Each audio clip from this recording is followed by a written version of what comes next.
The Lord Mayor of Dublin is the first citizen of Dublin, and we represent all Dubliners. At events, they will do a lot of outreach, especially around St. Patrick's Day. It's all about showcasing the best of our Irishness and the best of Dublin. The Lord Mayor's role at St. Patrick's Festival is usually to make sure they're supportive during the whole festival itself. So early morning they would have breakfast with parade people. During the day they will attend the parade and be in the carriage or coach as you have seen, and then in the evening they would invite the various band participants back to the Mansion House, and it's all about engaging with the community that comes out, the people that support, but to showcase the best of what we have and the best of the creative arts and everyone involved.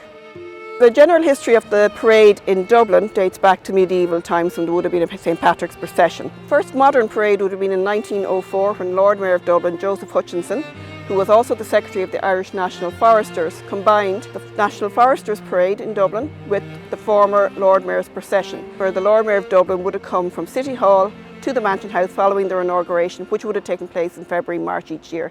The Lord Mayor's coach dates back to 1791. It was used on many occasions in the city for ceremonial events, for birthday celebrations. It went into storage after the 1932 Eucharistic Congress. From 1969 to 1974 there wasn't any Dublin City Council or Lord Mayor, it was suspended. So in 1975 the council decided to restore the Lord Mayor's coach. It was restored, and its first trip back out again was the 1976 St. Patrick's Day Parade, and it has led the parade every year since then.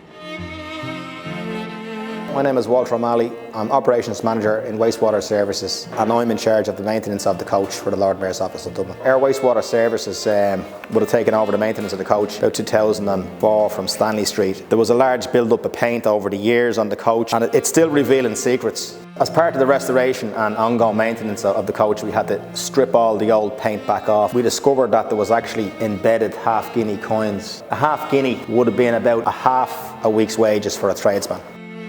Everything on this coach has a meaning. This lady here is revenue coming in. Then if you go to the back of the coach, it's the revenue being shared out.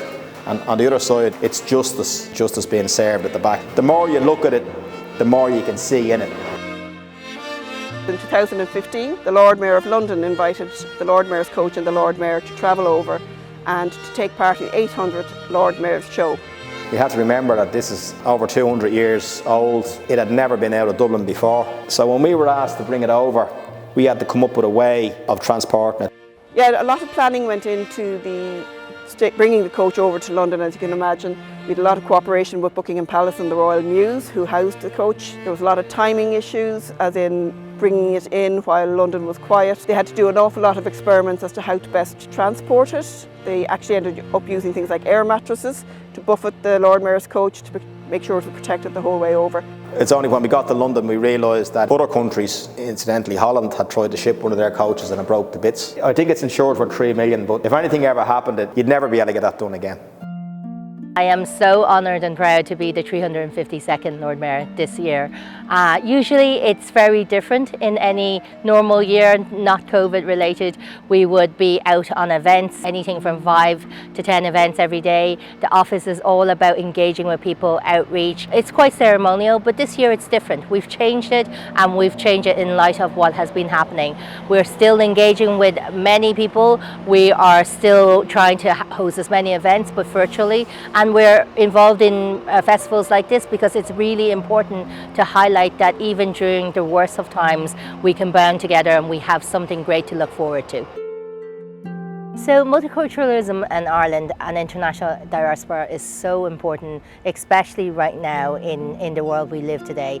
For years, for decades, we have been travelling abroad, we have been emigrating abroad. During various recessions, during the famine, we all moved away, and we celebrate this event of St. Patrick's Festival and other events as a community of Irishness. And that's why it's really important that when we have people coming in to live in our country, we welcome them with open arms, because they too are part of the fabric of our society, and they too are our next generation of Irishness.